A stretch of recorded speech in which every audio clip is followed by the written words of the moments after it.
Welcome to FBPR, Flutter Brigade Public Radio. I am your host, Maurice Chavez, and we are here to press the issue. Joining me once again this week is my co-hosts, Mond. Oh, hi, everybody. And yeah, Flutters, that was a sketchy GTA reference right there.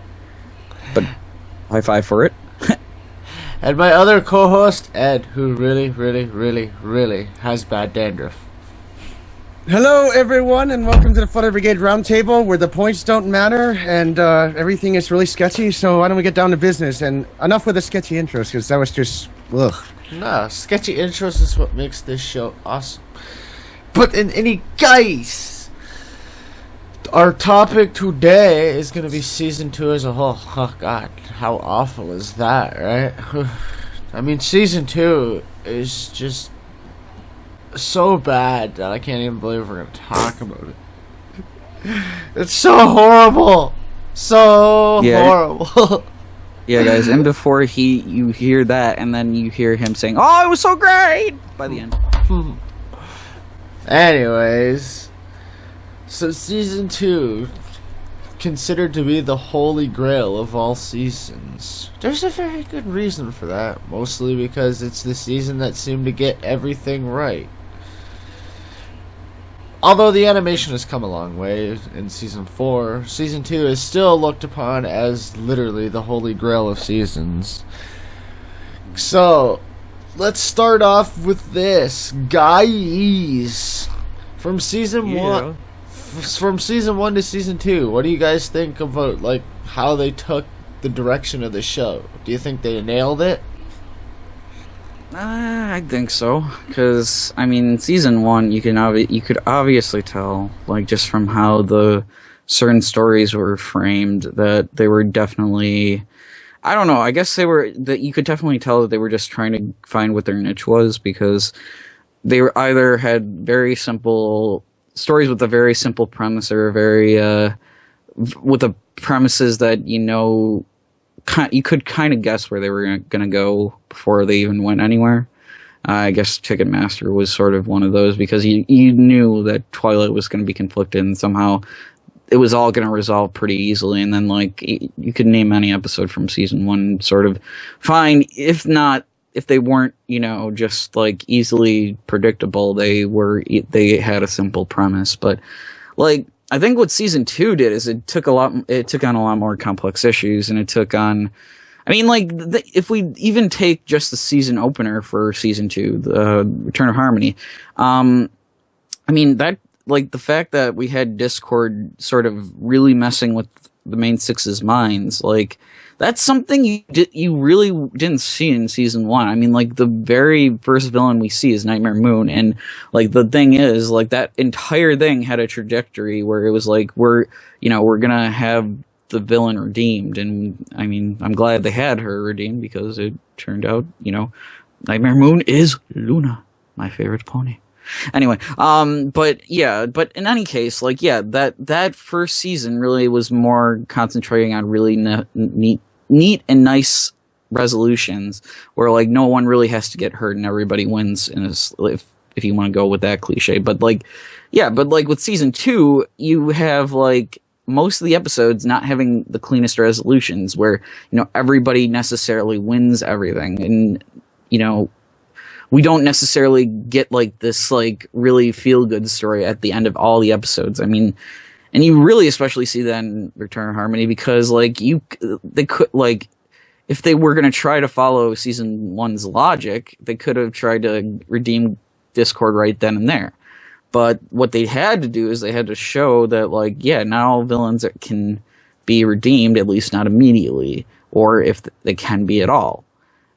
So I think that just Season 2 had, like, really ratcheted up the quality and the caliber of the writing, but also I don't know, it seemed a lot to take itself a lot less seriously, and what I mean by that is it, like, sort of, like, Season 1 felt like it was like, oh, we have to get the moral across really clearly, and, like, whatever, and, they had to make it very, I don't know, almost like after school specialist sort of after school special sort of like, let's make the moral really clear and didactic and not really give much nuance. Whereas with like season 2, I think especially with some of the episodes, like either the lessons were just like tongue in cheek, like with the ever famous or infamous Applejack episodes, Super Squeezy or whatever it's called, the Flim and Flam episode. You know what I'm talking about. Anyway,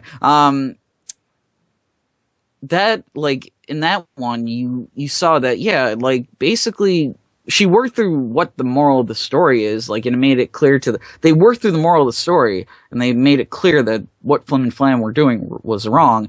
But the fact that AJ didn't have to learn anything, and she actually told Princess Celestia, let me tell you my thoughts about what I learned today. I didn't learn anything. I mean, like, you wouldn't have seen that in season 1. You wouldn't have seen that type of tongue-in-cheek humor in season 1. And I think, like, the fact that, like, I don't know, like, it's weird because they couldn't have written the second season with the prior knowledge of how popular this was really going to be and what a phenomenon it was going to be and how beloved it was going to be by all the male fans out there and, you know, even the female fans and basically everybody of all ages. But at the same time, like, I don't know, they just somehow like switched gears and really made it right. I don't know. Yeah, they definitely changed it a hell of a lot from the first season to the second season because the storytelling was much better. The stories were a lot darker, some of them, especially the finale. Well, not even just darker, they were just more complicated, I guess. Yeah, and not only that, but like the animation went up a notch. There was less errors. I mean, the animation's the one thing that seems to improve every season, but season 2... Before we have 3D ponies in season 5. That would be horrible. If it gets to that point, it'll just look awful. I mean, really awful. Ed, what is your thoughts on season 2? Well, like I said before, when I first watched the show on Netflix when I was a new brony and all, when the first 2 seasons were out, when I finished season 1 and got into season 2, there was a noticeable difference in the direction of the show right away. Like with Discord and that whole introduction right there, I could tell that the show was becoming self-aware of its new fan base, the brony phenomenon, and the Pegasus sisters as well. And I could tell that it was definitely taking a darker, kind of more serious tone, but without losing the charm that the show had throughout season 1. And whereas season 1 was very much an established main characters kind of season and, you know, get everybody familiar with their elements and their personalities and what their hobbies are, and lighthearted, you know, stories with a little bit of humor, not a little bit of adventure here and there, but nothing too serious, too dark. And then always an obligatory lesson at the end. Season 2 really became aware of the brony phenomenon. It was a lot darker in some aspects. It was more serious. They took a little bit more risks. They dropped the EI standard that the first season had, which is the educational informational thing, which is where a show is required to follow certain boundaries to be educational to children. They dropped that for season 2, right around when Lauren was starting to move away from the show. And it became a lot more of an all-ages show, whereas before in season 1 it had a lot more of a kind of like for children exclusively tone, even though season 1 still had a lot to offer to fans of all ages as well. But season 2 really fully went all ages, I think.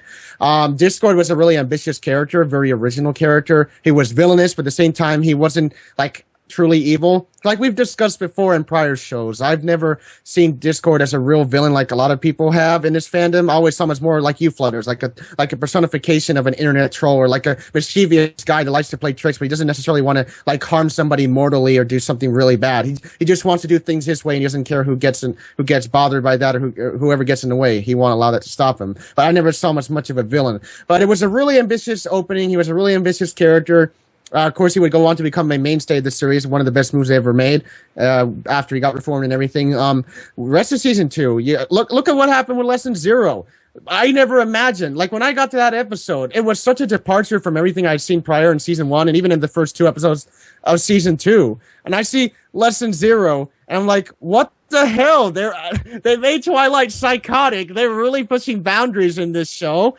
And I never thought they'd go down this line. And then I loved it. And everybody loves that episode. It's one of the best episodes ever made. And then at the end, like the whole thing Like, you think Celestia's going to banish her in the end, like her friends stick up for her and save her, and they start the whole dynamic instead of like where Twilight was the only one writing the letters in season 1. In season 2, they changed the dynamic so that every one of the main 6 writes a letter based on whatever they learn. And they don't always have to write a letter. Like Celestia herself said, only when you learn something. So there were episodes where, like Mom mentioned, like with Applejack, I didn't learn anything, you know, stuff like that. They didn't always learn a lesson every single episode. So I love how they didn't take themselves that seriously anymore, but they still stuck to the original charm of the show that season 1 had. But it was a lot more all ages. There was a lot more going for it, more action, more adventure, more comedy, greater character interactions, and they expanded the whole world and universe of Equestria. We saw different parts of the land. We saw more of the city, and we got more into their dynamic and what they're about.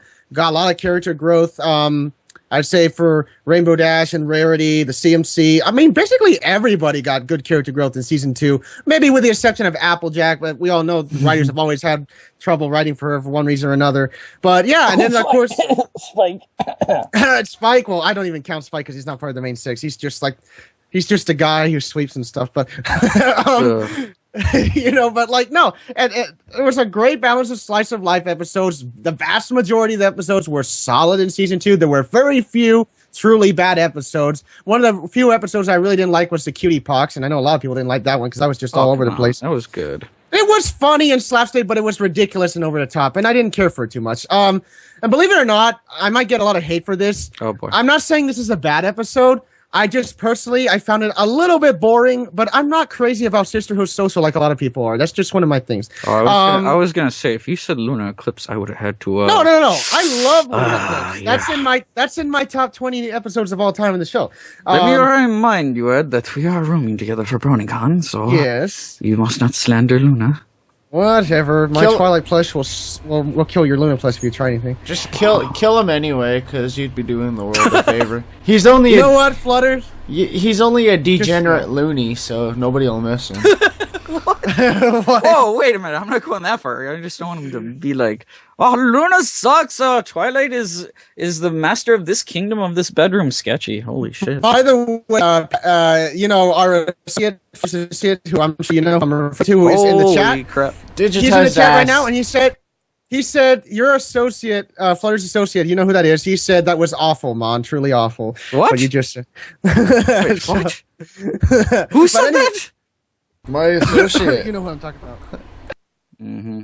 Okay. But anyway, yeah, but season 2 was very solid, and the finale was amazing. You had a truly dark villain there. Well, at the time, dark anyway. For the first time, Celestia got her ass kicked, and we learned she wasn't really immortal. And, you know, and for once, it wasn't the main 6 that defeated a villain. It was Shining Arbor and Cadence, so it was a nice change of pace there. And, yeah, very good, solid season overall. Definitely one of the best, although I will still defend my point that I like season 4 slightly more, but season 2 is still very high up there right after that. But I don't understand how you can even put season 4 above season 2 ever. For me, season 4 just barely surpasses season 3, and season 3 was pretty awful. God, we're all different with this whole issue. Season 4 is my second. It was better than season 1, but it wasn't better than season 2. Yeah. On my list, I got season 2 first, then season 1, then season 4, then season 3. So mine's almost the same. Yeah, it's very close. It's 2, 4, 1, 3. Yes, I do agree with you. Flutter's 3 was not that good. Yes, it wasn't. But 4 was definitely not higher than 2. Ever. What are you?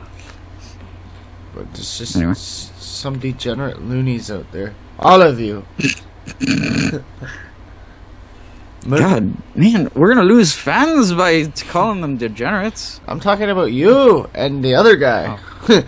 We're still gonna lose fans because you're calling us degenerates. 'Cause you are! Oh. Jeez, you need right. You should probably join the Pastor Richards whatever. You know. Okay, anyway. So, Moving on, because we can. Yeah, though, season 2, though, it was definitely a hell of a lot better than the first one. Right off the bat, everyone noticed that it was going to be better, and it was definitely darker. The animation was improved. The stories were improved. In fact, I don't think there's even an episode in the entire season that I don't like, except for Darging Duo. Yeah. Come on. Read it and wait is the only one I have to that's complain just because about. you don't like reading. I don't like reading. I'm reading right now, you sketchy bastard. What are you reading? Yeah, because you're reading about your very, very the stuff that you love so much. Your precious Equestria human main six, your humanized main six you love so much for very sketchy reasons, I might add. Sketchy reasons, lies. I am not sketchy. I am like a saint. Oh please, you're the saint of corruption if you want to go down that line. Mind you, viewers out there, this is supposed to be a discussion about season 2. Hey. So we've already talked about Since when are we ever that professional, Mon? I know, but still. If you had to pick like your top 5 favorite episodes from season 2, what would they be? Okay, one is Luna Eclipsed. Obviously. No joke on that one. No joke. That is my top. But hey, I have to admit, number 2 though was Lesson 0, and then 3. Oh god, you're gonna hate me, Flutters, but read and weep. Oh. 4. If you take him as one episode, I think the Candlelight Wedding would be 4. Or a Candlelight Wedding, whatever. And number 5 is I gotta think about this one. I honestly kind of really liked Hearts and Hooves Day. That was an interesting little departure from what we saw normally from the CMC. The one thing I liked about that episode the most is it was the first of many leaks to come. Oh, it was, yeah, I know. That's the best part. Yeah, that thing came out like 5 days early. I'm like, whoa. More than 5 days. It came out literally the day after the episode before it. It was out. They released it on the Sunday when they were supposed to release last week. The episode they just aired. They ended up releasing 2, and it was the first of many leaks to come. And as most people know, I love leaks. Love them. Ed, your top 5 And of course, episodes. a lot of people, and I just want to add to that before I get into my top 5. A lot of people love that episode for the Smoopy Doo kind of moment. Everybody loves that, but because Big Mac acting like an idiot, but instead of just saying "yup" all the time, that was fun. No, like I'm not gonna give a particular top, like my top 5 to number 1. I'll give my top 5, but not in any particular order. So this is not necessarily my number 1 of the season or whatever, but because I'm too lazy to go into order right now. But what I'll say, my top 5 episodes off the top of the bat for season 2 are, and I count 2-parters as 1 episode. So the Return of Harmony, parts 1 and 2. Lesson 0 is definitely up there. Yeah, Hearts and Hooves Day definitely.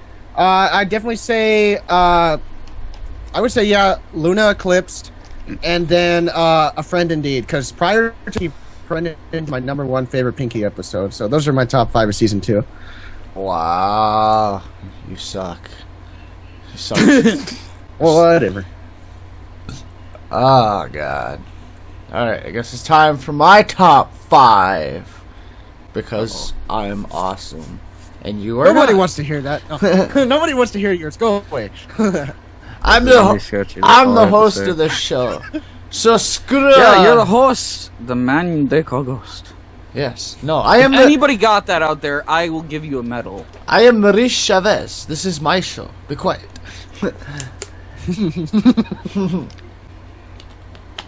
Anyways, number 5, Family Appreciation Day. Oh, that was just What? that was a I can see it. really good episode. Number 4, and this one's actually going to be really rare to ever be on a list of mine, but number 4, Secret of My Excess, the only Spike episode they ever got right. Blasphemer! I know, right? But it is literally. No, I'm kidding. I have to admit, that was the best Spike episode they ever made, and that's still not saying much. Number 3. Oh, sketchy. May the best pet win.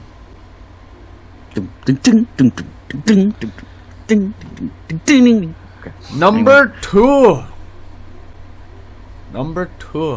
Hurricane Fluttershy, which used to be number one, but number one, Luna Eclipsed. Huh. Oh yes. I saw that coming from a mile away. Well, it was Hurricane Fluttershy and Luna Eclipse used to be tied for number one, and there used to be another episode in there. And the other episode that was in there was Putting Your Hoof Down. Also a Fluttershy episode. But yeah, but see, Flutters got converted to the Cult of Luna. I wonder why that was. I don't know. I'm proud to say that will never happen to me, so don't You even will try. be assimilated, Ed. Don't even. No, if anything happens, you will be assimilated to the Cult of Magic at the con, so you better watch yourself. No, guy. That is pretty gay. I mean, the Cult of Magic. That's just sounds like some some Illuminati Just as a bullshit. side note, yes, it is. It does sound like that, but no. Ed, let me just make this clear right now. If I am able to get your Nader to sell the pictures of the commission that I got, yes, I'm going to see if he can actually do that. I am going to make you buy one. Because, yes. If I want the own commission, I will get my own commission, or I buy the one that he made of Twilight recently. No! No! Other stuff. Yes. You will bow down to my Ocean Luna. I bow down to no one except the princess of all things awesome, or whatever. Or, as she's known officially, the princess of friendship. But I prefer to call her the princess of magic. But whatever. Yeah, well, you know she bows down to Flash Sentry below the belt. She doesn't bow down to nobody. In your head canon, and we already know that doesn't mean anything. Why is she imagining Flash Sentry playing a guitar on stage? Yeah. In the Western Girls Rainbow Rocks book, huh? A handsome Flash Sentry at that. Yes. I don't They care had what to put the that modifier in. I don't care what the Equestria Girls version does. That's another universe. They can do whatever they want. No, that was the pony version. Whatever. It's written as the pony version, because keep in mind, Equestria Girls takes place in both. Made me seen the light. Flash Sentry is, in fact, God. No. You will be assimilated, Ed. There is no resistance. Resistance is futile. Yep. Much so. Very much so. Anyways. Oh, God. Season 2. There's just so much that was right, and very little that was wrong. And then we got season 3, and it was just like, why? I don't want to live anymore. That's beyond the scope of today's topic. So yeah, I was going to say that moment when Flutters is floundering to find where he wants to go with this issue. There's a lot of things I could say about this. There's a lot of things I could possibly not say about this.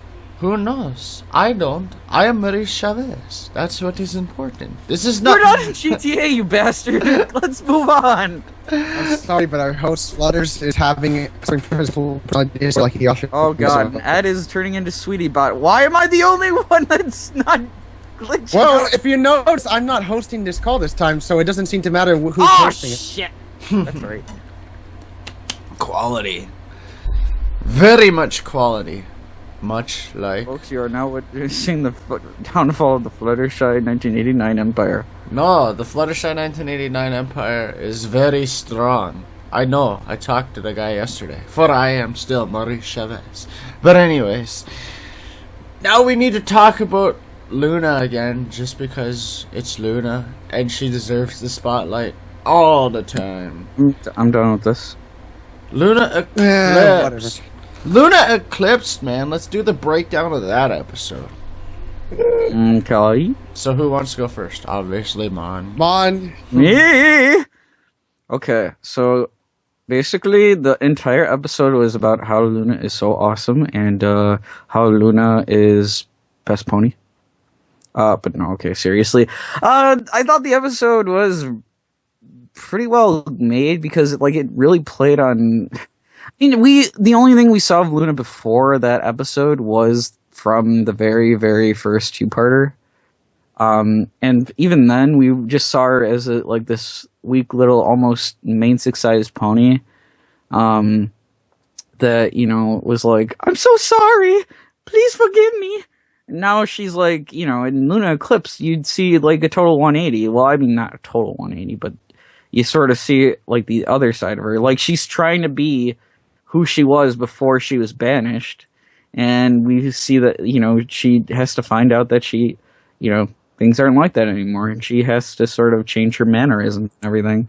And it was interesting because like we got Twilight trying to be like the person to like rehabilitate her, and like she's literally like, I'm going to lecture her, and I'm like, oh god, Twilight, please, why do you have to always lecture people?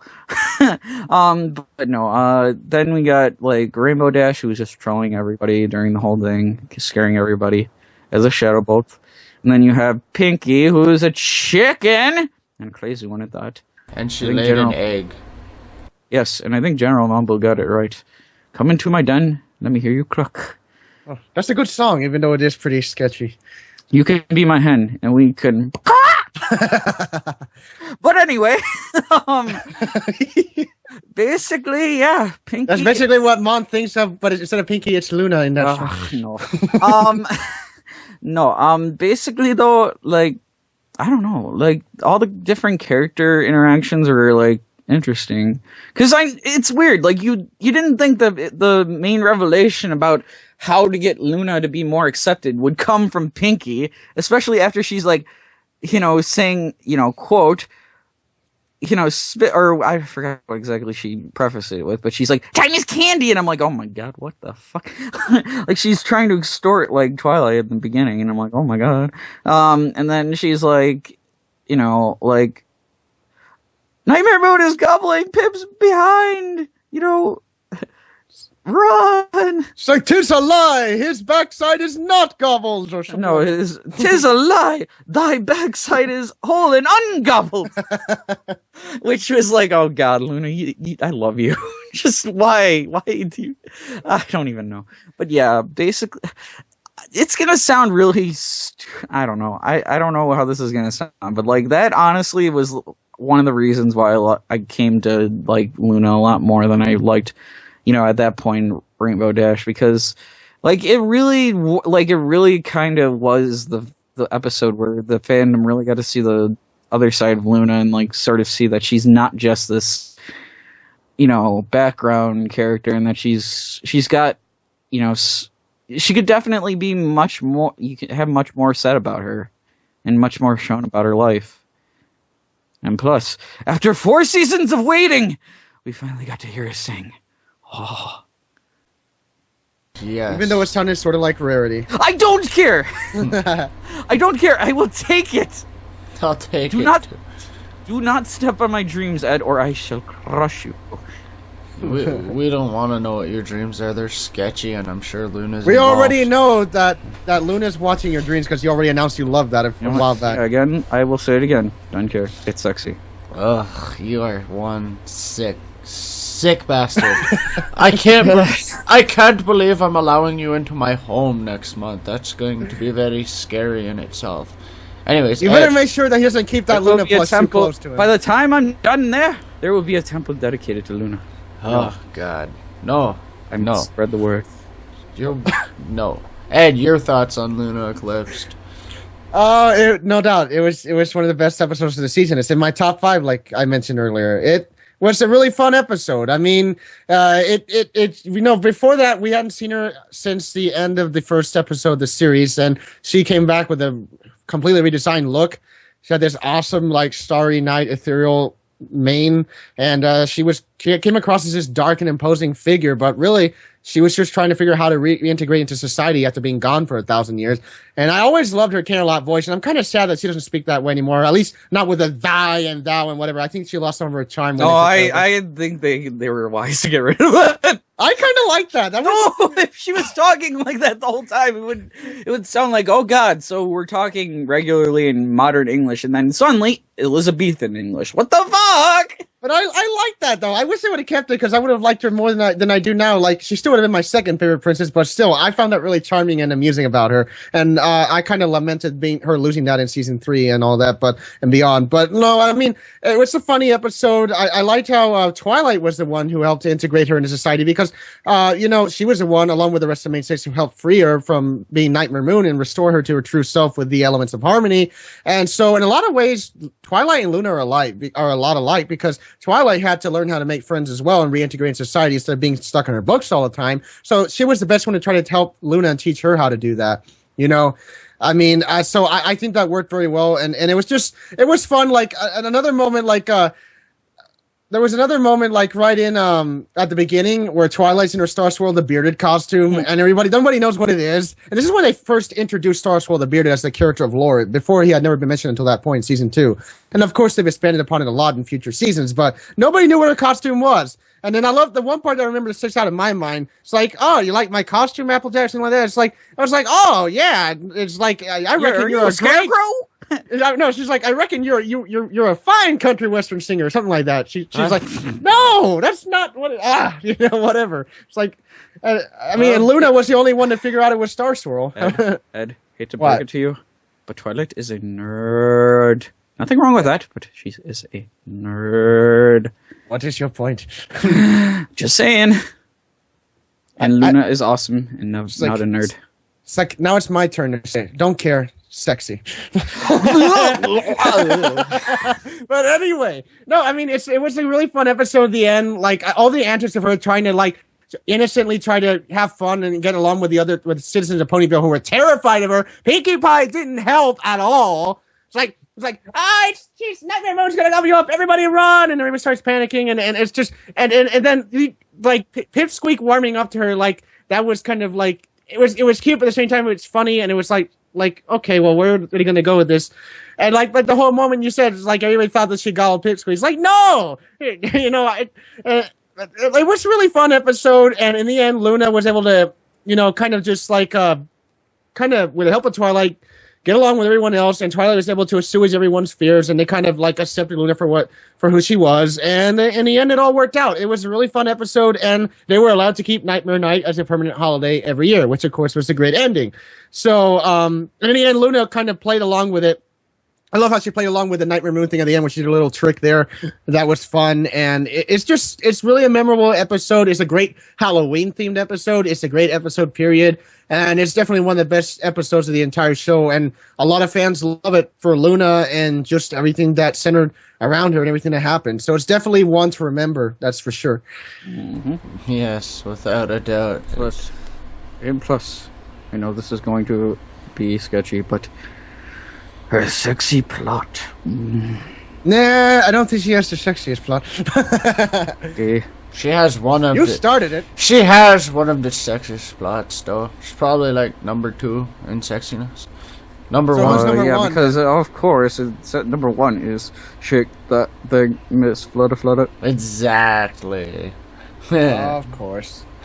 No, but seriously though, Luna Eclipsed though, that's just one of the very episodes that it was so strong and so well written and just played out perfectly that there's almost literally nothing to complain about the episodes. I guess except for Mare's costume. Everyone was pretty much making fun of her.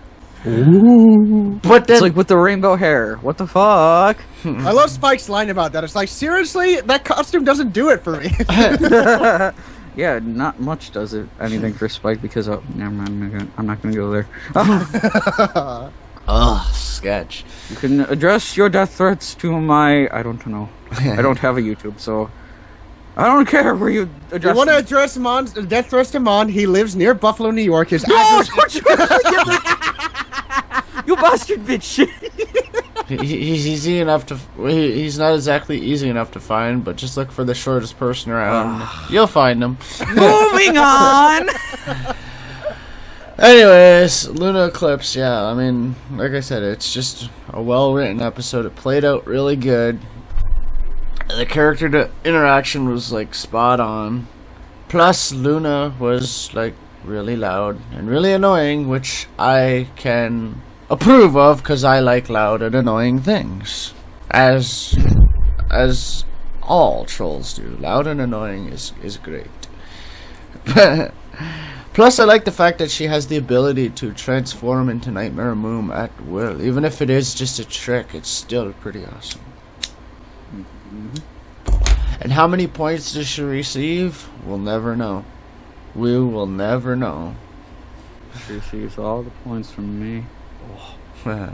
Well, we do know that she has the Royal Wii, which is pretty weird for a pony to have a Nintendo, but... Jesus, that was the... Go to the corner for that joke, you bastard. Jesus, that was horrible. This much volume when addressing our subjects. Anyways, Nick. I actually got Gamer Luna friggin' mouse pad, so you bastard, you had to make me. Ugh. Anyways, we have a question from the chat from earlier. I already answered it, but do you think a Luna Center episode would work? And what he means is her being a main character. Yeah. I might be biased, but I honestly, if I could remove all the bias I have towards having a Luna-centered episode, I really do think it would work, because honestly, we've heard about at least two of the princesses, and those two princesses being Twilight after she ascended to being a princess, and Cadence. I mean, we didn't get like a full-on like episode about her, but we learned a lot about her in the Candlelight Wedding episodes. I mean, and that's the thing. We learned a little bit about her in Luna Eclipsed, but we didn't really learn anything beyond the fact that she was just kind of awkward after she was reformed. You know, after she was redeemed by the main six's, rainbow beam thingamajigger. Like that's the thing, and like I think Celestia has the same problem. Like we don't know enough about them. We just know that they're the godheads, so to speak, of the Equestrian Empire. We just know that they handled everything in Equestria to a certain extent. Like that's all we know. We don't know what their personal life was like. I mean, we kind of got a glimpse of the whole how Luna sort of transformed into Nightmare Moon and like the whole battle and everything and that dynamic, but that was only like a 5-minute scene. We didn't really, and plus we already knew about that. We knew that was going to happen. That was already told, not foretold, but it was already highlighted, albeit in passing in the first episode, like at the very beginning of the first episode. And like, I just think if they really wanted to do a Luna-centered episode, it would work. I mean, I don't think it would just be the bronies that would like that, because I think I don't have really any evidence to back it up so much, like in like actual testimony or anecdotal evidence. Like I haven't talked to a lot of younger fans, but I do know, I have this feeling that since a good portion, it's been shown that a good portion of the fandom is actually in a lot younger than the three of us, they're in their teens mostly. I really do think it would still appeal to a lot of the younger viewers. Because I don't think Luna is one of those characters that they could, it's not like, okay, let's put it this way. It's not like they're doing an episode around Discord who, has a weird past associated with him. Like, and it was demonstrated right in the season 2 opener that he he was sort of really against the main six, but like Luna doesn't have so much that baggage so much. Excuse me. She was Nightmare Moon, but like that was only a fraction of what we saw from other quote unquote reformed villains and stuff. I don't know. I guess what I'm trying to say is like, it would appeal to everyone, and I don't think it would be too much of a risk. And, I mean, it would be a nice little refreshing thing, because, I mean, all we hear about in all the newer episodes is just like, it's like main six character, Spike, CMC, main six character, blah, blah, blah, blah, blah, blah. Like, I would love if they went on to other characters. I'm not saying make an episode that, like, borders on, like, the plot of a Klopfic, about like Lyra and Bonbon or some shit. Like that'll never happen. And I don't think Lyra or Bonbon should ever really get an episode because like I hate to say it, guys out there, like you guys who love Lyra and Bonbon, you guys out there who love those two characters. Sorry to break it to you, but they really are background ponies. They don't have any real speaking lines, and yeah, they do, but half of them are gags. So, like, I think justifying a Luna episode would actually work. And actually, on that note, like, as much as let's just say this: Celestia is not my favorite princess. She's my least favorite princess, and I still think she deserves an episode centered around her. So there you go. I could see that, even though I don't really care much for Celestia myself, but I could still see it. But I agree with you. You know why that is? Yeah, we all know. But yesterday, I agree with what you said about like Luna, and I definitely feel it could work, like very much work, and that's somewhat of a biased opinion too, since I'm a huge Luna fan. Before I get to Ed and ask him the same question, we do have one more question from the chat. Oh my god, they're coming in. Oh. Mond, how tall are you really? Oh, fucking hell. Jesus. I put in 3'5". Hey! Oi! And You know that's a lie. You've seen me in person, you bastard bitch. I know, and you look like 3'5". Oh! Well, maybe 4 feet if I really stretch out. No, don't listen. Whoever asked that question, do not listen to either of them. They are just...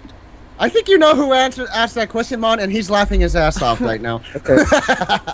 Let's put it this way. I'm anywhere from 5'5" to 5'6", depending on whether I'm wearing shoes or not.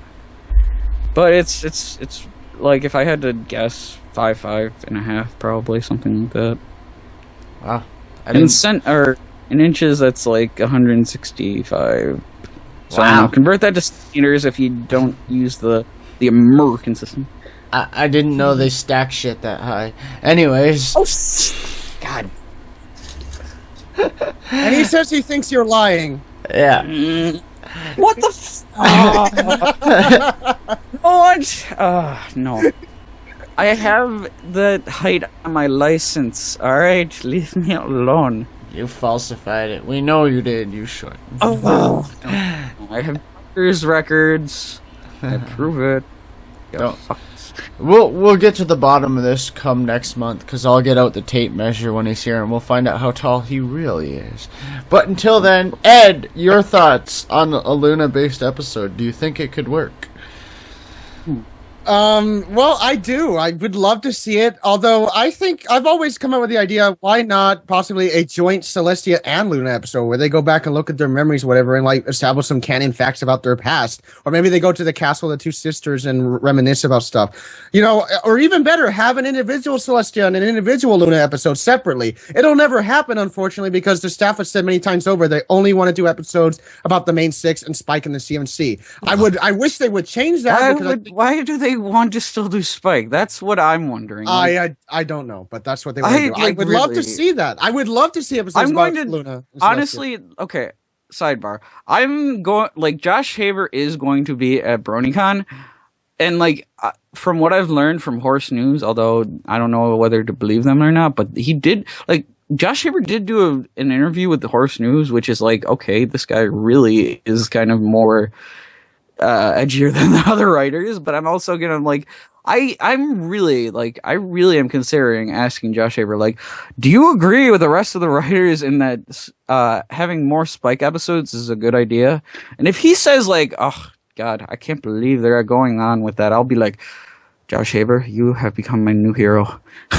You got to be careful though if you ask something like that, because you might stir up drama. There is going to be like some people who are on your side and some who aren't. Let's put it this way. Spaghetti will be spilt either way. I don't care. Actually, I think like there's going to be a lot more people on his side. The ratio of people who don't really like Spike and his episodes is a lot higher than the people that do like Spike and his episodes. Because everyone's noticing the same trend. He's just not that great of a character as he should be. But anyways, back on topic, the Luna episode. No, what? Yeah, I would. It would go on if I did ask him a question. I would ask him why is it that they feel like they have to stick with the main six, the CNC and Spike for episodes, and not branch out and maybe episodes about Luna, Celestia, or some, or maybe Discord. I'd love a Discord episode, but I would love to know why that is that they can't do that. But anyway, no, I would love to see a Luna episode or a Celestia episode, or like I said, even a Discord episode. We really need more diversity in this show. It would really help. We should really see more of Shining Armor and Cadence in their Hell six. yeah. I mean, no, I'd wait, be up hold for on, that. not that. No, not that. Only in our dreams, but no, okay, anyway. Shut up! No, totally. We do need. It would be nice to see. It'll probably never happen, unfortunately, but it would be nice to get more different characters to have their own episodes, so we can learn more about them. Or at the very least, if they can't do episodes, do more flashbacks. I was very pleased that we got flashbacks about the past, like in the season 4 premiere and stuff like that. Or even the storybook part and the season finale where they showed Scorpion and all of that. More stuff like that would really help. Let's learn more about Star Swirl the Bearded. Please make Star Swirl the Bearded like come back as a villain at one point, because I would be so freaking happy to see that. Like that would fangasm over that. Translate that, guys out there listening to us, to I will jizz in my pants if I see Star Swirl the Bearded. He needs to come as a villain. He's like, I'm still alive, and I've been following. You're gonna jizz in your pants to that. Ugh. Well, technically they already covered Star Swirl the Bearded, but they put it in the comics. So yeah, I mean, I know, bro. There's a whole arc about it, and Sombra as well, but we'll cover the comics at a later point. Oh god. Some other show is down the road. Okay, so now, even though we haven't really said, I mean, we've said a lot about season 2, even though that's supposed to be our subject. What about the songs? The songs of season 2. Oh. Well, I was gonna go on about songs in a little bit, but we'll do it now since you brought it up. I think they all work good, and there really wasn't a bad song. In fact, there rarely is bad songs with the show. I mean, occasionally there's the odd one that you just kind of sit back and question, especially Spike's goddamn song at the Equestria Games. Yes, that was the one time where I was like, wow, this is so horrible. I think my ears are bleeding. But yeah, the songs though, they were spot on as usual, and that's pretty much all I have to say about that. Mond, your thoughts on the songs? I don't know. Like, I think most of them were good. I don't know. God, I'm trying to actually, you know what? I can't really think of one right off the top of my head that I have a problem with. So, yeah, I kind of agree. I think that all of them were kind of iconic songs that we hear all the time now. You know, remixed and all that other shit in the music community. I mean, like, how many Smile, Smile, Smile remixes have we had? Oh my god! I mean, seriously. It's like, guys, it's been 2 years. Move on to another song. Well, I don't expect. It's like although I will give you guys credit, I don't expect you to remix Spike's failed anthem thing. No. Yeah, no. please, no. Like, Alex S., I know you moved on from the fandom, but if you ever come back, please do not ever remix that song. That pathetic excuse for a song. But anyway, yeah, then we have, like, This Day Aria, which, oh my god, that was just ear porn. Ear porn. Seriously. Yeah. It is! It's musical porn, man! Oh, so great. I still rate that one higher than Big Brother, Best Friend Forever, which was also good. Yeah. But, oh god. But kind of creepy. Yeah, you have a theory behind that one too, which is anyway. No, but like, yeah, I do have a theory about that one. Incest Forever. We know. You know what? There's a difference between friendship and witchcraft in the show. Remember that. Of course. There is? I thought they were the same damn thing. Okay. Anyway. Yeah, but no, I just think they were all good. Yes. And add your thoughts, since it was your question. Well, like, season 2 has some of the best songs in the show until season 4 came along, and that obviously has the best songs of the whole show. But well, I mean, it's relative. But like in season 2, I really liked Find a Pet song and May the Best Pet Win. That's one of my favorite duets ever. It's just really, to me, that's ear porn. I love the duet between Rainbow Dash and Fluttershy. It's just so melodic, so harmonious. It was really well done. I enjoyed that. I love how at the same time they're kind of illustrating the plot of the story. It's like, at the same time they're singing, but they're having the conversation. Well, which pet does Rainbow Dash want? Oh, look, I've got a walrus or whatever that could jump like this much feet into the air, and it's like, it's almost like flying. Oh my god. And also, did you just say melodic? As opposed to like fierce dick or like, what the it's melodic, not melodic. Melodic, tomatoes, potatoes, whatever. Oh my god, Mr. Linguist over here. Oh, I have to be a grammar Nazi. I do. Anyway, go ahead. But yes, and that song, and then let's see what else. Definitely. I love this the Super Speedy Squeezy 6000 song. That was a great one. There was Perfect Stallion. That was an adorable song by CMC. Smile. Who doesn't love that song? I also like the Welcome song that she's saying to I can't believe Donkey. Yes, Cranky Doodle Donkey. I love that episode. I love that song. A big reason I love that episode is because of those great songs in there. Also, in the finale, This Day Aria, that was great. My Big Brother Best Friend Forever, that was okay. I never was crazy about that one, but This Day Aria was great. Love in Bloom to a certain extent. Pretty good songs in season 2. So yeah, definitely a strong season, not only in episode content, but in the music department as well. Courtesy of the great Daniel Ingram, who pretty much never lets us down when it comes to that stuff. I don't know about with the exception of some songs in the Equestria Girls. We already discussed that. No, not even in just Equestria Girls. Man, I mean, some of the season 4 songs, although there were a lot of good ones, there were a few sketchy ones in there. Generosity was forced, but we've already mentioned. I know, but not even just that one. Like, whose idea was it for the anthem and the like 5-second thing that Scott Sunborn came up with that was like, it's gonna be another version of Babsy's. Fuck, it's already over. We don't have time for a song. We don't have time for a song. Those bastards, they trolled us. They trolled us so hard. God damn you, Sunborn. But we can all agree that the best song ever is The Dragon is the finest creature ever. No! Worst episode in song ever! I know. I'm just being a smartass. For the sake of being a smartass. But anyways, if you had to break it down to an absolute rating, what would you put your rating for season 2 as a whole? Mine is a solid 10. That's why it's number 1 on my list. I don't know, it used to be a 10, but to be honest, there were a few hiccups during that thing, so I can't give it a perfect score. But damn it, I would give it the same rating I gave a single episode, which the rating I gave For Whom the Sweetie Belle Toils, which is 9.85. Wow, you guys and your 0.8s and shit. Ed, your rating of season 2. Wow. Like I said, it was the vast majority of episodes were really good. The only episodes I didn't really care for were the Cutie Pox and a few others that I can't really remember. Probably even weren't that bad, so I can't even remember them because they weren't that bad, so they're not worth bringing up. But yeah, overall, I'd give season 2 definitely I'd give it a 9.5 out of 10. Hey, you blasphemer! 9.5. 9.5 is too low. We have to chop his head off now. Anyways, moving on.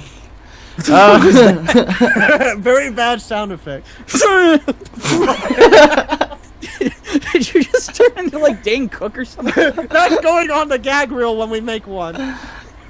Nope, that was just me clearing my sinuses.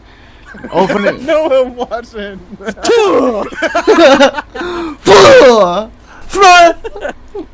He had some robotic shit. No, let's keep going. Mega lame. No, Alright. Lots of Dane Cook out there. You'll know what we're referring to.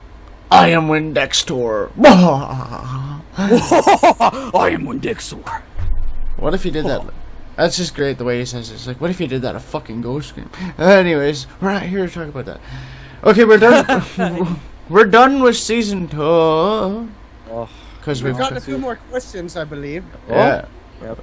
Yes. Have we ever watched Rainbow Dash Presents? Was the first one that I saw. Yes. Yes. In fact, I loved that series. I'm disappointed that Fim Flam Fiction or wow. Let me restart that. You fail. Fim Flam Philosophy. There we go. Okay. Yes, I'm disappointed that they got rid of that, but I know why they did. It was a whole the whole issue of the fair use thing. They were one of the first people, besides Sherclop Pones, aka the people who made Witchcraft. Friendship's Witchcraft, who got their stuff taken down by YouTube. Yep. I mean, YouTube started using the content ID for Hasbro, and yeah, they got Fim Flam Philosophy got a lot of their stuff taken down. So they just decided they would host it elsewhere, and then their last thing was My Little Dashie, and actually that was probably a good way to end it. I mean, a good way to end that series because it was hilarious. Yes. But yeah, I think I've seen it, and I've loved a vast majority of them. But I think it's kind of like where Friendship is Witchcraft is going. I mean, it's good while it lasted, but it's about time it ended, and we have other people make new content and all that stuff. Oh God. We have one more question, but I don't know even remotely how to answer that one. What is your You didn't even let Ed say his piece. Well, he can say his piece, so hurry up and say your piece, Ed. No, I mean, I saw a couple of Rainbow Dash Presents here and there, mainly when we used to be part of that stream that we're no longer a part of. I was never really crazy about it. Yeah, it was kind of funny, but I never laughed out loud at most of the time.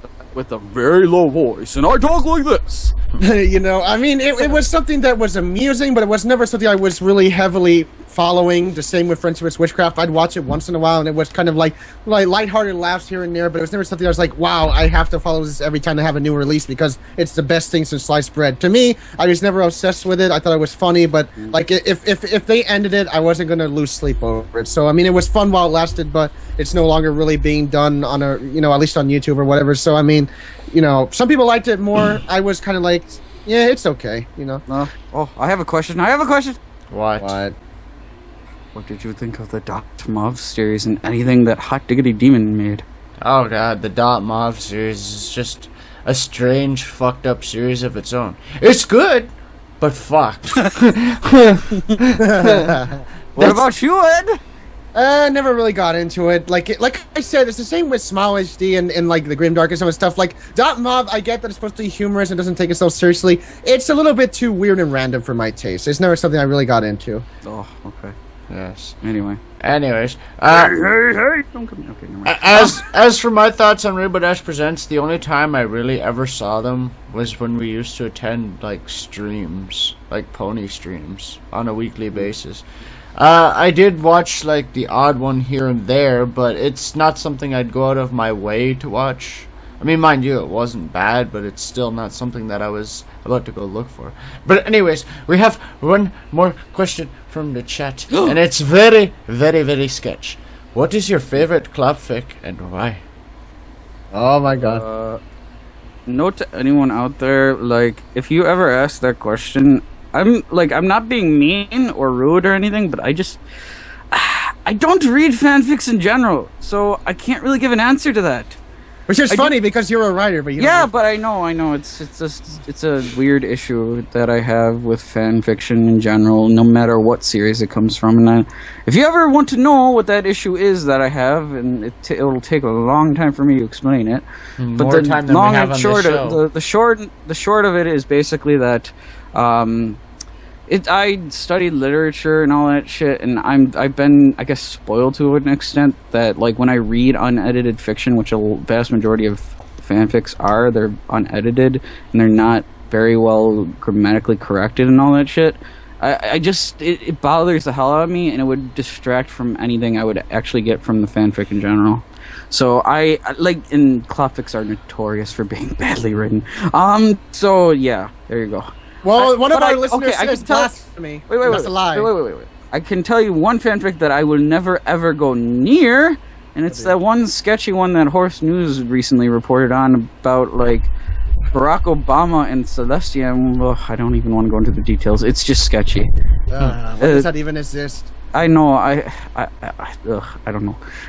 That I can give you that answer. That's one I will never ever go near, and that I do not approve of at all. I'm sure it's a lot better than you give it credit for. Ed, yours. I've never really, like, I have read a couple of fanfics. I haven't read nearly as much as a lot of fans because I don't really have that much time in my hands. I've only read 2, and neither of them are cloth fics. Although, the only cloth fics I've ever read were the ones that you and I wrote a long time ago, like a year ago when we did our little contest for fun. That's the only one I read. The one that I wrote, like the ones that are up for a download on our site. Those are the only ones that I've read. I've never read anything else from anybody else because I'm not really into those kinds of fics, so whatever. Like, art is another story. I will fully admit to whatever when it comes to fics. And when it comes to fics, it's not really my thing in terms of the clot fics stuff. But I do like fics, just not clot fics. I think... Wow, you guys suck. Suck. I can answer... Oh, I don't know if you really want to count them as clop fics. As much as they are clop comics. Oh boy. But... We know the answer to this one, Mina. Know the answer to this one. I gotta go with the usual all 4 parts, and then Dragging You Over, which is another good comic. No, I knew that one too. As for fanfics, the best one ever is Ed of Jabil and the Magic Plush with extra holes. No, the best one ever is Fluttershy 1989 in Ponies and Bondage. Okay, you guys. Okay, get it. We get it. Because that one won that contest. Yours lost. Okay, anyway. Moving on. We don't want to move on. All right. So there's been a lot of hubbub in the fandom this week again. More drama. Very sketch. And this is actually an unusual place, and I didn't think it would happen, because it seems as if there's 2 types of drama in this fandom, which is really sketchy. But as some of you may or may not know, the Moronis family was looking for more donations so they could start up the Michael Moranis Fund, or whatever his last name is. It's Michael Moranis Foundation. I always pronounce his last name wrong. You can sue me later. But either way, basically, the family was looking for more money so they could start this foundation, an anti-bullying foundation. But they also wanted to build, like, this really huge 3D statue of Michael's OC. That was pretty fucked up. I mean, I could see the concept behind it, but what? Mike, can I go? I actually wrote an entire article about this. Can I explain a little bit more about it? Go ahead. You know more about it than I do. Okay, so basically, guys, what happened was on the 31st of of May, I think the entire Moronis family, although I think it was the mother, Tiffany Moronis Settle, who was really spearheading the entire thing, they started up the donation, the Indiegogo campaign, entitled, and I think this was their first misstep, they entitled it Michael's Pony. So right from the start, they kind of framed everything pretty shadily. So yeah, they started that up. They were asking for $35,000 as a goal, and they were going to keep the campaign running until about mid-July. So they were expecting to get that much in about 2 months. The thing is, like, it was all clarified later on, sort of, and I really have to emphasize sort of, like, it's still very unclear what they're trying to do at this point, but and that's sketchy in itself. But let's put it this way. They sort of front-loaded the idea that they were going to have this Michael's OC, which I will tell you, like, I don't even think this was Michael's own OC. Like, I don't think he made an OC that looks like this, because it literally is just a male Pinkie Pony, or Pinkie... Wow, that Freudian slip there. It's a male Pinkie Pie, same cutie mark and everything, and it's just a male version of it with different hair. Like, that's what they did. They basically just said, oh, his favorite pony is Pinkie Pie, so we'll make his OC just like Pinkie Pie. And it's like, okay, I don't think you parents know how OCs work. Not that that's a bad thing necessarily, just you're making it pretty apparent that you're kind of reaching for straws here. But either way, okay, so we have this thing running for a few days, and basically it received a lot of, and I'd say that 3 times for a reason. Let's just say the entire EQD section was just, it was a flame war. It was bad. Like, there were people from Horse News who frequent that site coming in and sort of, like, saying horrible stuff about the family, which is not justified at all. But then there were people who were actually reasonably saying, like, yeah, this is kind of a stupid idea. And the reason why they said it, that what was, honestly, I think it's kind of like half Seth's fault, because he didn't really do his research. He really didn't, because he just basically parroted what the parents were saying. And, like, I know, I get it. He has to sort of do that. But, dude, if you're going to have, like, these... If you're gonna advertise these fundraisers and stuff, like, I mean, you look into stuff like Brony Gamers for Good and Bronies for Good and all that other stuff, and we know those are legitimate. But, like, we knew the first fundraiser for Michael was legitimate, even though there was some debate. But the consensus was that it was legit. You know, it was a good thing to give to. But now, like, you just he sort of just took that, like, them at their word, and, like, thought, oh, well, it's the Moranis family, it must be legitimate. And, like, that's the thing. The way it was framed was the reason why a lot of people started bashing it. And I think Horse News kind of took it too far, because they were saying, like, oh, they're asking for shekels, and they're, you know, like, blah, blah, blah, blah, blah, and saying, like, all this anti-Semitic shit. And I'm like, guys, like, really, like, I get it. You're from 4chan. You don't really give a fuck about that shit. But, like, dude, that still ain't right. Like, and plus they put up a picture of, like, implying that when Michael was trying to hang himself, he was seeing a portal to Equestria through the noose, which is like, okay, that really is kind of wrong. But yeah, and either way, let's just put it this way. They only got to about $1,500, which I'm freaking surprised. Like, I don't know how they even got that far with just, you know, telling them, oh, this is going to be up for a pony, you know, a 5-foot pony that we're going to, and get this, their rationale was, we're going to take this pony to all the different conventions where we're going to be speaking and all this different speaking events. And it's somehow going to show the people who are skeptical about bronies and the bullying and all that other stuff. It's going to convince them somehow magically that, oh, bullying these bronies is wrong. It's not right. It's like, no, that's not how it works. Like, honestly, it's probably going to, you know, act in the opposite way. It's going to make people think, like, oh my god, these bronies are fucking, they're, like, weird. And, like, you know, I mean, it's, okay, let's just put it this way. My opinion is made clear in the new, you know, the article, just the blog post that I put on the site just before we started the podcast tonight. And basically, I'll just say this. I don't blame them for wanting to do this. I don't blame them for wanting to do this, because honestly, I can see where they're coming from. They don't want to think that their son's, you know, their son's decision to try to take his own life was, you know, pointless and meaningless, and that it was done. It was caused by something that was meaningless and bigoted and all that other shit.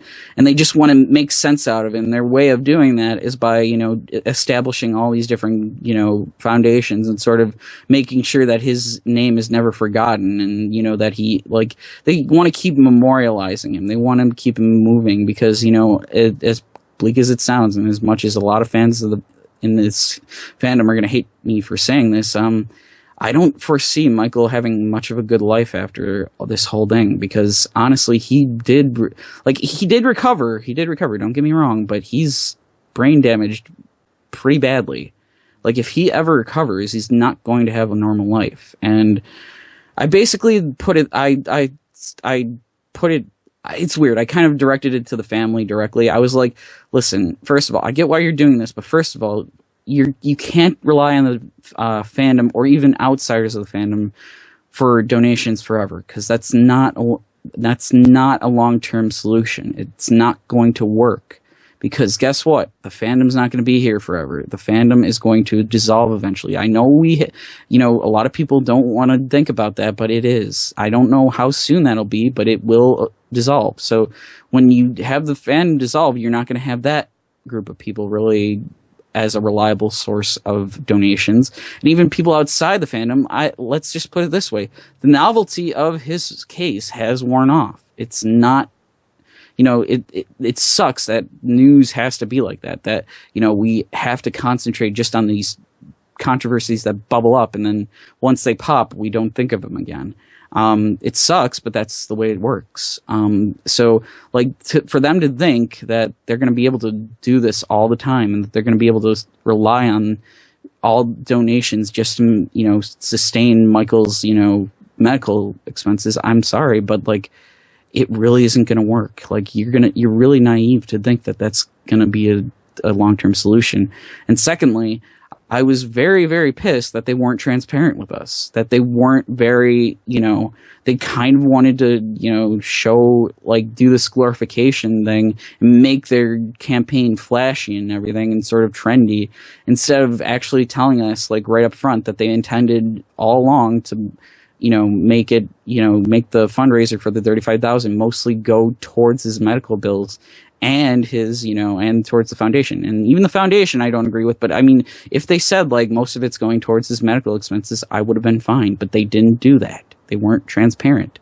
And I guess lastly was that really you guys aren't even still being clear, and by you guys I mean the Moronis family. They're not being clear about what exactly this foundation is going to do. First, it was supposedly about anti-bullying, but now they're saying, oh, we're going to back anti-bullying, and we're sort of going to have it on the back end of our foundation, but really we're going to teach kids how to adapt to their communities and be, whatever.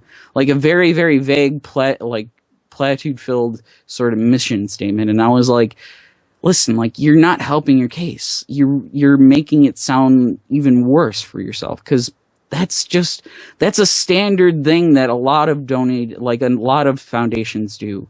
You can't just rely on that, to, appeal to people. So, I mean, in the end, I'm really conflicted. I know where they're coming from, but at the same time, they can't just keep doing this. They got to realize that they're not going to be able to sustain this entire, let's have the Brony fandom and people in the public, pay for our son's medical bills. I mean, it sucks, and I hate it. I hate that the system doesn't allow, won't, that, because they're uninsured and all that other shit, and they're not, or they don't have good insurance, that they have to, rely on this type of stuff. But I'm sorry, but you really can't keep doing this. And that's what I had to say about it. Yeah. I know I went on for a long time there, but it was an issue I was thinking about for a long time. Oh, and one last thing. Their entire Indiegogo fell apart. They actually they canceled it out right on the 6th. In fact, during the afternoon on the 6th. And they're just taking independent donations now. Yeah. Oh. I'm not surprised the Indiegogo fell through. I mean, to me, and I really hate to use this term, but it just felt like a cash grab. Just the way it was portrayed and everything. I mean, I know what their intentions were, sort of, but it just seemed like it seemed like a cash grab, and I really hate to use that terminology, but that's what it felt like. Ed, your thoughts on this situation, and keep it short, because I want to wrap up the show soon. All right. Yeah. Basically, what I can add to what Mond already said is that I was with them from the moment this happened, when this news initially broke out on the end of January, early this year, when I had just joined Twitter and set up my Tumblr site. This is one of the first things I followed. I felt really bad for this kid. I feel really bad for Michael's family. What he went through, nobody should have to go through that. And it's terrible. And yeah, he's recovered, but he'll never fully recover. He's going to be permanently brain damaged for life. He'll never be able to live a normal life. And what these people did to him that caused him to feel like he needed to try to take his own life was absolutely despicable. Absolutely despicable what they did. But this stuff happens.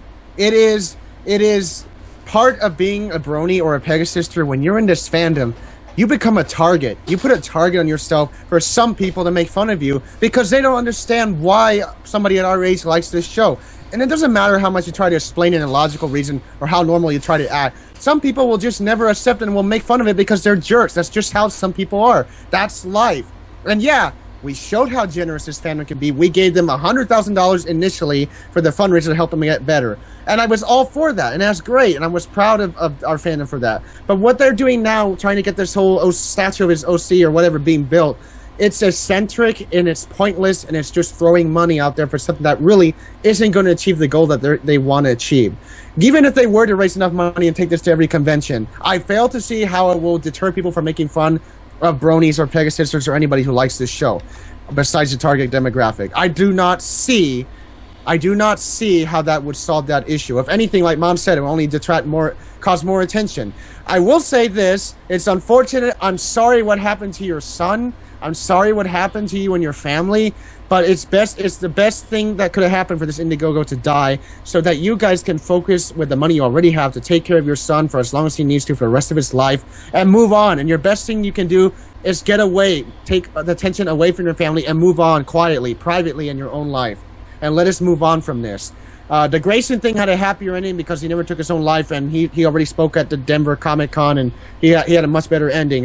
But unfortunately for the Moronis case, this was a bad decision, this Indiegogo campaign, but it ended. Let's, wipe your hands clean of it, move on, and let's not drag it out more and cause any more controversy here. But again, I'm sorry that it happened. It's part of being in this fandom. It sucks. The best advice I can give you is you either keep it a secret and only tell your closest friends or people who are in the fandom like you are, or only tell your people who you feel will understand. But don't broadcast it in public. If you go to work, don't say, oh, I'm a brony, look at my swag or whatever, because you're setting yourself up to be made fun of. I'm not saying you should be ashamed of being in the fandom. I'm just saying use your common sense. Because if I was to go out to my work, I work 6 days at a restaurant, and I wear a pony shirt and I got all this stuff, people are going to give me weird looks, and they're going to ask questions about it. And my family's not going to be able to necessarily defend me because there'll be a lot of people making fun of it. It's just something to avoid controversy, to avoid fighting, pointless bickering and drama. Use your common sense and don't broadcast it everywhere.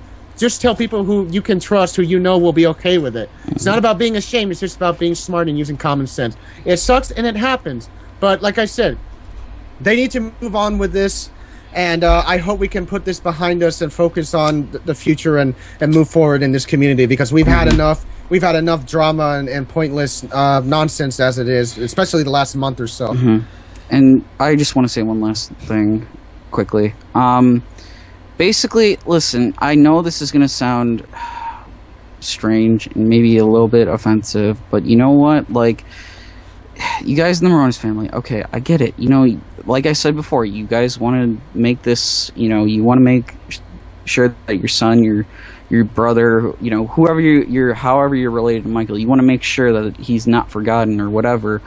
But listen, going around and saying, oh, we're going to start a foundation all just centered around him, first of all, that's really egocentric, and that's that's assuming that somehow Michael's case is unique. And I know this is going to raise a lot of red flags, and a lot of people are going to hate me for saying this, but I honestly don't think his case was unique. The only reason I think his case got picked up was because he was a brony and we had never really heard about this, and because he was so young. I know that's a cynical way to look at it, but honestly, that is the only way I can really look at it.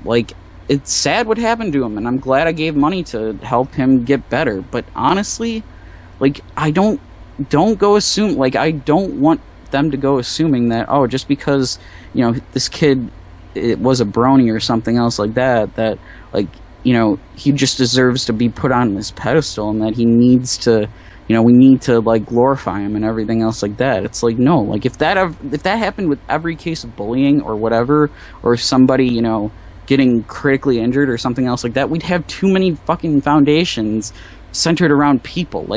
I know there are people that we center foundations around. We have entire laws based around people like Code Adam and Code, the Amber Alerts and all that other shit. And those I can understand, but this, it's I don't know if I can justify it. I don't think it's, you can't just keep going around and saying, oh, we need to start a foundation around our kid because, oh, our kid is such a special little snowflake. I'm sorry to say this, but parents out there, your kid isn't necessarily a special little unique snowflake. It sounds horrible, but that's just really the only way I can look at it, at least, and I think it's a common worldview for a lot of people. So I don't know. That's the last thing I have to say on it. Yeah, I mean, I could see both sides of your guys' like arguments or whatever, and it really does suck what happened. But again, like, it's just how the world works sometimes. And as for like putting a target on yourself, yeah, you pretty much do. But at the same time, like, if you get people that are gonna still support you, like an entire community. Yeah. So you have to weigh what you're getting into. Yeah. Well, for me, like personally, like if I go out all the time. In fact, I'll be going out after this ends, and I've got pony stuff on right now. People say anything to me about it, I just don't really give a shit. I mean, mostly because anyone wants to start some shit with me, I can actually fight back, and 9 times out of 10, I'll win the fight. So I really don't care what people think or what they say to me. I just be like, yeah, well, if you want to be a dick about it, that's your prerogative. I mean, I can see where you're coming from, because yeah, from the outside looking in, it does look pretty fucked up. There's no denying it. From the outside looking in, the Brony fandom as a whole does look pretty fucked up. But that's just because a lot of people aren't willing to choose and accept that, like, we got to get out of the fucking gender stereotypes from like freaking years ago, But anyways, I think it's time that we call this show a wrap, because we've been going on for an hour and 21 minutes, and I'm actually starting to get really tired again, and I need to go and get a coffee so I can wake myself up again. But anyways, thanks to everyone who joined us for our 13th ever episode of the Flutter Brigade Roundtable. I am your host, FShy89, and with me as always were my 2 co-hosts, Mon and Ed. And for everything Flutter Brigade related, check out our website, Fluttershy99.info. That's the old site. Flutterbrigade.com. Lost myself. Flutterbrigade.com for all of your Flutter Brigade needs. And remember, we're live every Sunday on our own website, 11 p.m. Eastern Standard Time. We don't have a topic for next week yet, but we'll come up with something throughout the week. But until then, see y'all there, and thanks for coming. Bye. Bye-bye. Sayonara.